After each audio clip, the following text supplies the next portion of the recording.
Sejam bem-vindos a mais um programa da Prime TV. Obrigado, telespectador, pela tua audiência. Obrigado por esse encontro semanal que nós temos aqui na Prime para falar sobre negócios e sobre carreira.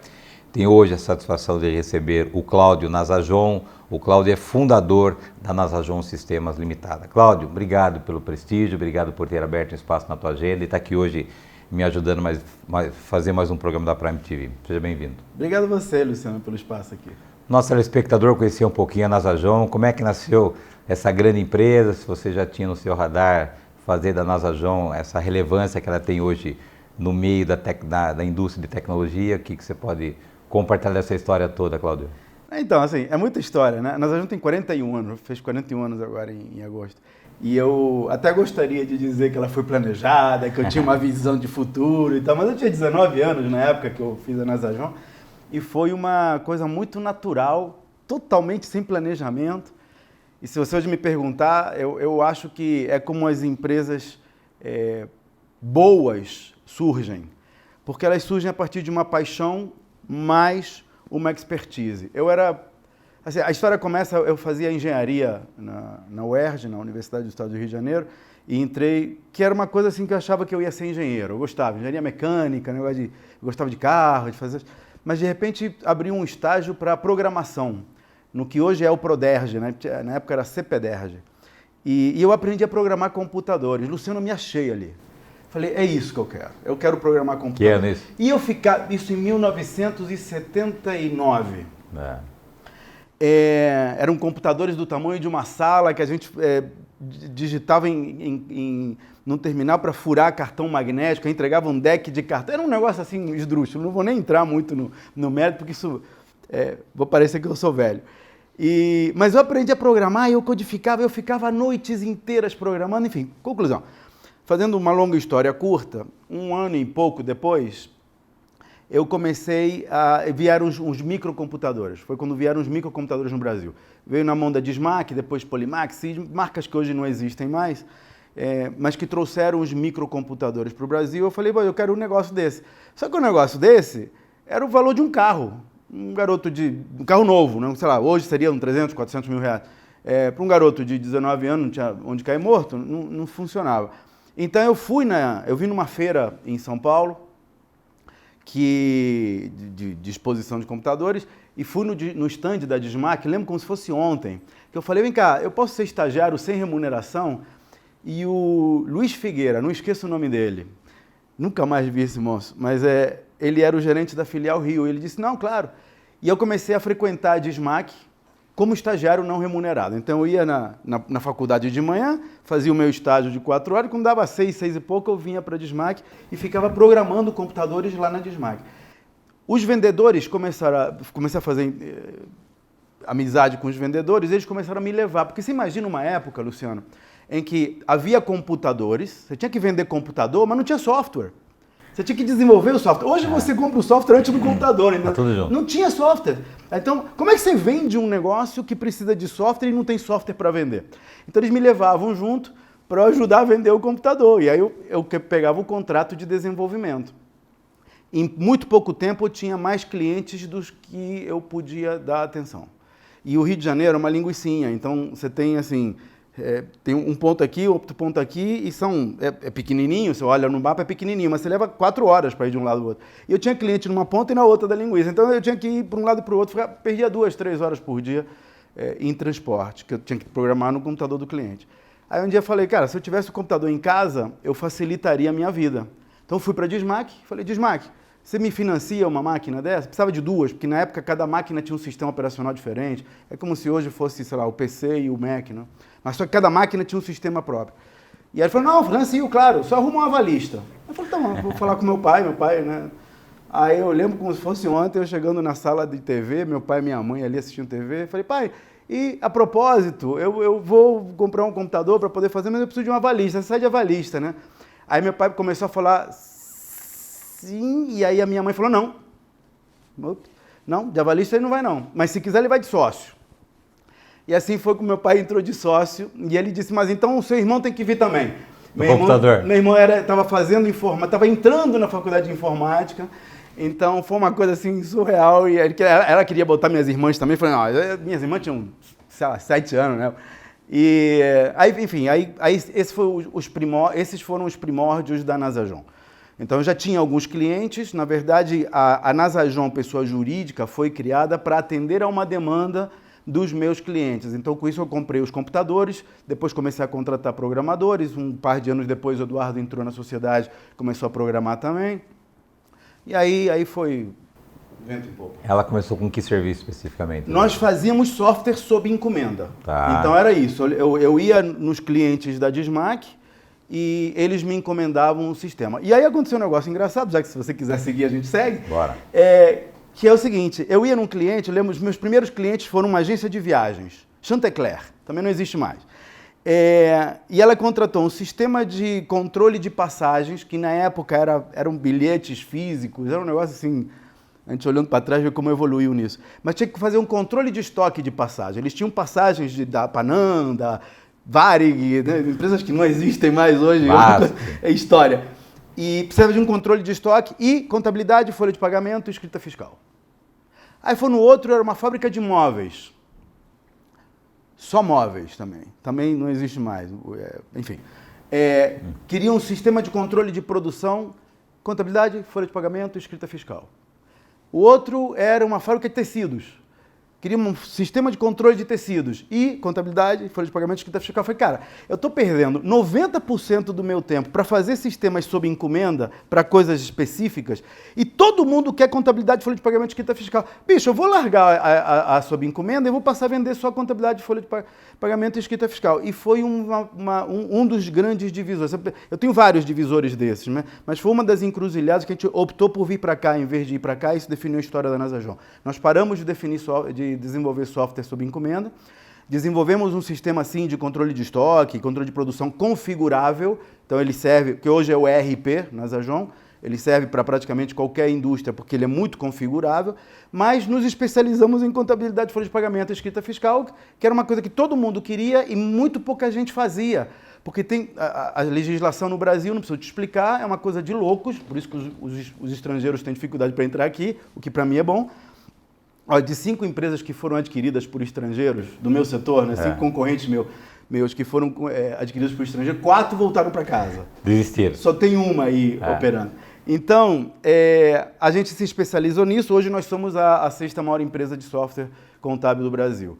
Então, a gente criou uma expertise, um conhecimento de folha de pagamento, escrita fiscal e contabilidade que se mantém até hoje. Agora, essa tua característica do empreendedor, de um visionário, herdou papai, mamãe, de onde saiu isso? Eu venho de uma família de empreendedores. Meu avô era caixeiro viajante na Turquia. Ele ia para a capital, comprava roupa e levava para Esmirna, onde ele morava, e vendia com um pequeno lucro. Depois a coisa complicou na Turquia, ele foi para a Grécia, onde meu pai nasceu. As coisas complicaram na Grécia também, eles foram para a Argentina. Só que no meio do caminho pararam em Montevidéu, que era pertinho, né? Fizeram uma viagem toda transatlântica, aí parava em Montevidéu, depois ia para a Argentina, que era o destino deles. Quando chegou em Montevidéu, encontrou uma pessoa conhecida, falou, não, desce aí, que aqui está muito melhor. Desceram, e aí foram para o Uruguai, onde eu nasci. Eu nasci em Montevidéu. E aí, quando eu tinha 7 anos, a família migrou para o Brasil. Meu pai tinha investido numa sorveteria, que era a primeira fábrica de sorvete artesanal do Brasil. Hoje já está difundido, se encontra sorvete artesanal em qualquer lugar. Na época só tinha Kibon e olhe lá. Então, ele botou no Rio de Janeiro, ele tinha um quarteirão praticamente inteiro, da sorveteria Zero. Tinha um sorvetão enorme na frente, eu tenho fotos ainda dessa história. E era um ícone de Copacabana. As pessoas vão para o Rio de Janeiro. Rio de Janeiro hoje, embora os paulistas estejam querendo concorrer, o Rio de Janeiro ainda tem 60% do turismo nacional. E tem ícones do Rio, né? Você vai para Pão de Açúcar, Corcovado, não sei o quê. A sorveteria Zero, na época, era um dos pontos de visitação, por causa do sorvetão que ficava na ponta.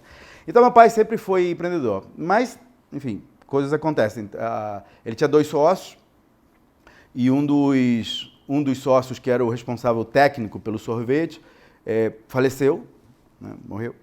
E assim, como eu te digo, era uma época que não tinha uma escola de sorvete. Hoje tem mestre sorveteiro, você compra pronto, que eu digo, né? Você pega o cara da faculdade. Na época não tinha, então tinha que trazer gente ou do Uruguai, ou da Argentina, ou da Itália. E não é uma coisa imediata nem rápida. Então acabou que a empresa fechou. E aí foi nessa época que eu estava montando a Nasajon, e é por isso que a minha mãe falou, não, vai de sócio, tipo, tá acabando aqui, começa a colar, entendeu? E foi assim, foi uma coisa... Foi muita sorte, Luciano, porque foi o timing certo. Sabe quando você diz a pessoa certa na hora certa? Então, foi isso que aconteceu. Eu vou pedir a tua licença para um rápido intervalo. Na volta, nós retomamos aqui o assunto com o Cláudio Nazajon. O Cláudio é fundador da Nazajon Sistemas. Nós voltamos no instante.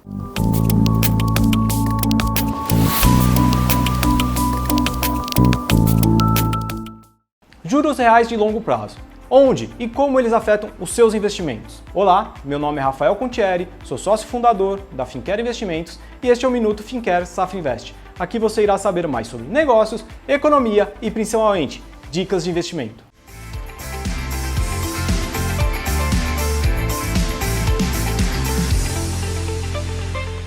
Os juros reais de longo prazo são uma das melhores métricas para se aferir o risco Brasil.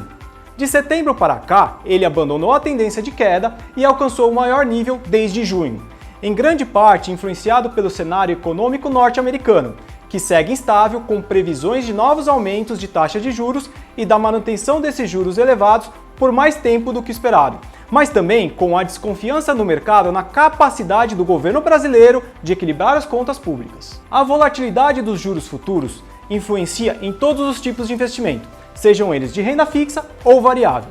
Dependendo da sua carteira de investimentos e do seu perfil, ter a referência e o conhecimento sobre os juros futuros farão toda a diferença nos resultados e na performance do seu rendimento. Por isso, contar com uma assessoria de investimentos formada por profissionais que entendem do assunto fará toda a diferença. Nós, da Fincare Investimentos, estamos preparados para te oferecer as melhores oportunidades considerando seu perfil e a sua disponibilidade diante de investimentos que tragam mais ou menos riscos. Conhecer sobre os juros de longo prazo tem a ver com entender seus objetivos para montar uma estratégia de investimentos direcionada a eles. Para saber mais sobre juros reais, investimentos e outros temas voltados à segurança com seu patrimônio, conte conosco. Agende uma visita utilizando o QR Code aqui na tela ou o link disponível. Estamos prontos a te atender e oferecer as melhores soluções em investimentos pensando no seu perfil e no seu objetivo. Fincare não é só sobre investir, é cuidar.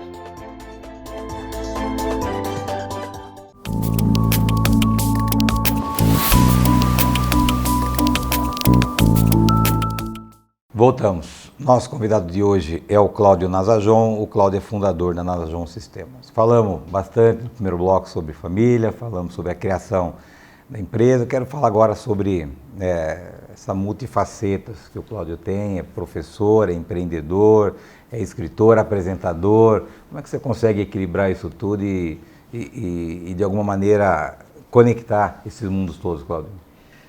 Olha só, a resposta à pergunta como é que eu consigo equilibrar isso tudo é porque eu consegui construir, assim, eu acho que eu tive muitas sortes na vida, mas algumas coisas são mérito meu.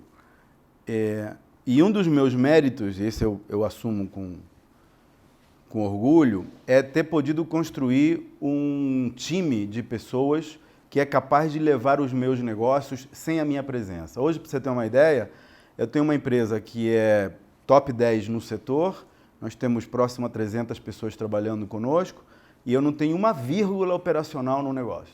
Nada. Tem um presidente executivo, tem um corpo de diretores extremamente capaz, tem um time de supervisores e gestores que também fez carreira dentro da empresa e tem a empresa como um todo, a cultura de companheirismo, de funcionamento, de colaboração. Nós fomos Great Place to Work, melhores empresas para trabalhar, desde 2006, sem interrupção, assim, todo ano tinha hora numa categoria, hora em outra.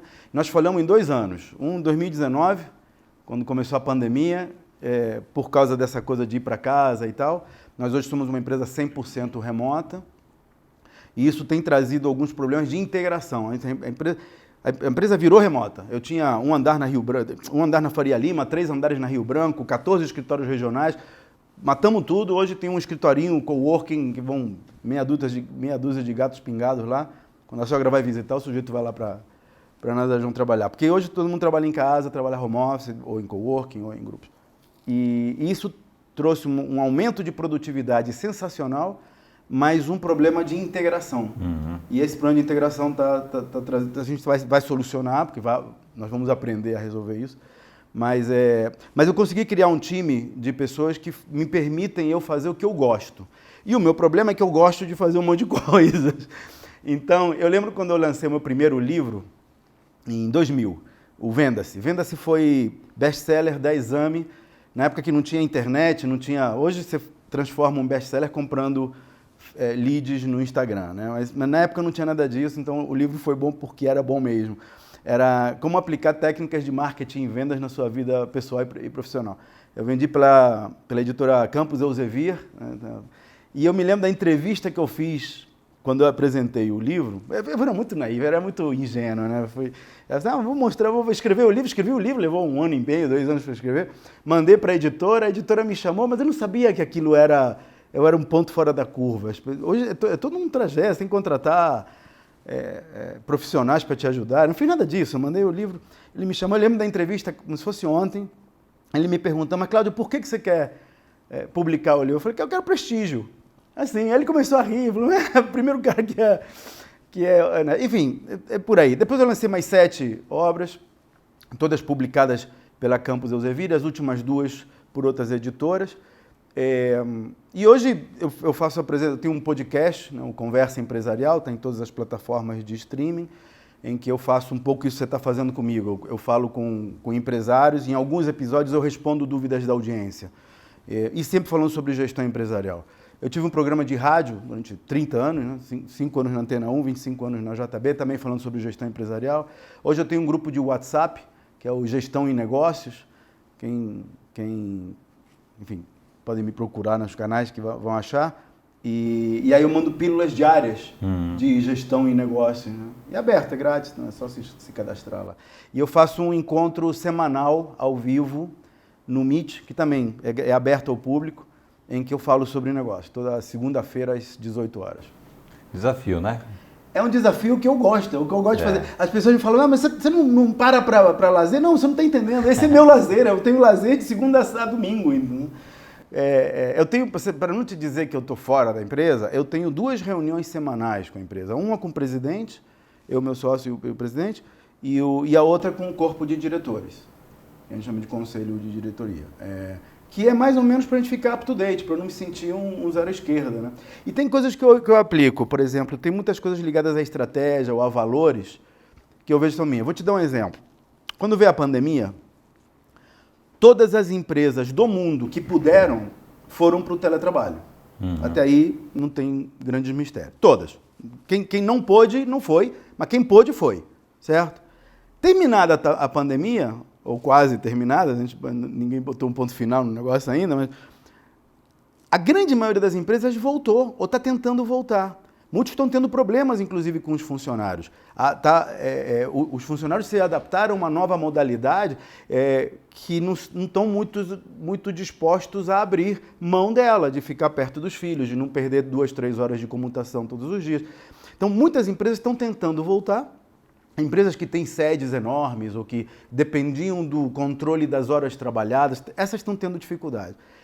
E a gente se manteve no teletrabalho. Eu falei, não, peraí, gostei da parada, temos ferramentas adequadas, está trazendo mais felicidade. Luciano, nós fazemos análise de pesquisas de satisfação entre clientes e entre os funcionários.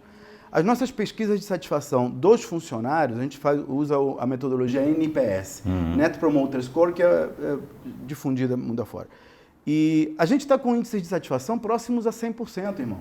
97%, 98% de satisfação. Eu mandei repetir uma vez a pesquisa que eu não acreditava naquilo. Mas os funcionários estão super satisfeitos. E super produtivos. Eu nunca tive uma produtividade tão alta. A gente bateu o recorde de vendas no ano passado. Em 41 anos de eu vou voltar para o presencial para quê, homem? E então, assim, o que acontece? Isso traz uma mudança de comportamento. Então, muitas empresas voltaram, a gente não voltou, mas não voltou porque eu tive pulso forte. Teve muita gente querendo voltar para o híbrido. Eu falei, como assim híbrido? Não, híbrido, o sujeito vem 3 vezes aqui, fica 2 vezes em casa, 2 vezes aqui. E vem cá, e como é que você vai contratar alguém em João Pessoa para vir 3 vezes por semana aqui? Avião. Aí é o pior dos mundos, Luciano, o híbrido é o pior dos mundos, porque você não tem nem o controle e o monitoramento do presencial. Quer controlar, irmão? Bota todo mundo aqui, bota a câmera, assiste quem está assistindo, tá beleza, nada de errado, é um estilo de gestão. né? Não vou fazer juízo de valor aqui. Agora, se for para o teletrabalho e gostou da produtividade, faça teletrabalho. Porque aí você pode contratar e entregar em qualquer lugar do mundo. Eu hoje tenho a minha força de trabalho distribuída em 14 estados brasileiros e em 3 países. Como é que eu trago o sujeito que está em Portugal, que está na Hungria, 3 vezes por semana aqui? Não dá. O que nós estamos começando a fazer, porque é uma das soluções que nós estamos procurando para reduzir o problema da falta de integração que o teletrabalho traz, são eventos. Então eu tenho, por exemplo, 4 eventos anuais que todo mundo, mas em setores, né? O comercial. Vai ter 4 eventos, não está agendados com antecedência, naqueles 4 eventos a pessoa tem que vir, pode faltar um, os outros 3 têm que estar aqui. Que é a maneira de integrar. É 1 semana por ano, 3 semanas por ano. Aí funciona. Mas o híbrido de 3 dias por semana aqui, 2 lá... Você citou o CRM, né? Da NASA, João. Sim. Da NASA, João. Que produtos a mais você oferece para o mercado hoje, Claudio? A NASA, João, ela tem 3 segmentos. Um segmento que é o contábil, fiscal e folha, que né, atende hoje a 2.000 escritórios contábeis. Tem um segmento que é o ERP com CRM, com tudo tem direito, né? O ERP já acho que não preciso explicar, é um sistema de gestão empresarial integrada. Serve para empresas de médio porte, estamos falando aí empresas de 100 a 3.000 funcionários, podem usar o nosso ERP com vantagens sobre qualquer outro concorrente. Faz a prova e testa. E a terceira linha é a da ANA. ANA é o nome de um serviço, vou chamar assim, porque não é exatamente um sistema, que é Atividades de Negócios Autônomas. Hoje nós estamos oferecendo a ANADP, que é um departamento de pessoal automatizado, que ele, na verdade, ele é integrado com qualquer sistema que você tenha, mas ele é um sistema autônomo de departamento de pessoal. Então, digamos que você quer comprar um software de folha de pagamento para a sua empresa. O que as empresas fazem normalmente? Chama um sujeito de TI, que não entende nada de folha, entende de TI, para fazer uma seleção dos melhores sistemas de folha de pagamento. Aí fica meses selecionando os melhores sistemas, tem que vender o peixe para o pessoal do RH, que não entende nada de TI. Então, assim, é uma colcha de retalhos, né? Porque, assim, você entende de uma parte, eu entendo da outra, mas não somos um monstro de 2 cabeças. Mas é como o sistema tradicional funciona. Escolhe-se o sistema. Escolher o sistema, que já é uma guerra, agora a segunda guerra é contratar os operadores, treinar os operadores, instalar o sistema. Luciano, um negócio que leva de meses a ano para instalar um sistema de folha de pagamento. Além do custo. E depois tem que manter atualizado. Não estou nem entrando no mérito custo, porque depois tem que manter atualizado. Folha de pagamento muda toda hora, atualiza-se as leis, às vezes o sujeito não atualiza, ou o sistema não atualiza, ou o operador não está atualizado, e aí vem problemas de conformidade, pagam-se multas, criam-se ativos passivos trabalhistas, etc. A ANA acaba com isso. Você pega isso tudo, imagina que tem um monte de coisinha aqui dentro da mesa, faz, bota tudo para fora. Por quê? Porque você contrata a ANA, e a ANA vai fazer a folha de pagamento. Que sistema eu estou usando? Não interessa. Mas é onde? Não interessa, você está usando no WhatsApp, você está usando na Alexa, você está usando no Siri, você está usando no teu app, se quiser baixar o app da ANA. Você pode usar no tablet, no computador, em qualquer coisa, não precisa instalar software, ter sistema, treinar operador, nada. Você instalou a ANA, em 15 dias a 3 meses, dependendo do modelo de integração, você tem um sistema autônomo de departamento de pessoal. Aí você quer um recibo de pagamento, você pega o teu telefone e... Ana, me manda os 3 últimos recibos de pagamento, por favor. Em 3 segundos você está com os 3 últimos recibos de pagamento. Ana, quero mudar minhas férias para janeiro. Pode? Aí a Ana já está configurada pelo teu chefe para saber o que pode e o que não pode, ela faz automaticamente. Ou não, e aí ela manda para o chefe diz ok, e aí a Ana volta. Mas, enfim, processos de admissão, demissão, férias, cálculos todos, folha de pagamento, 13º, lá, tudo é feito de maneira autônoma pela Ana, por uma fração do custo e numa fração do tempo de qualquer equipe operada por humanos. Prazerzaço conhecê-lo, amigo. Obrigado pela tua presença aqui no programa. Parabéns pelo teu sucesso, empreendedor. Fica o convite para você voltar aqui para falar um pouquinho sobre o futuro, não só da NASA João, mas também como professor, como escritor. Então, o convite é permanente. Obrigado. Obrigado a você, Luciano, pela oportunidade. Obrigado, telespectador, pela tua audiência. Obrigado por esse encontro semanal que nós temos aqui na Prime para falar sobre negócios e sobre carreira. Lembrando que o programa Inédito vai ao ar toda terça-feira, 9h30 da noite. Eu aguardo vocês na próxima semana. Até lá.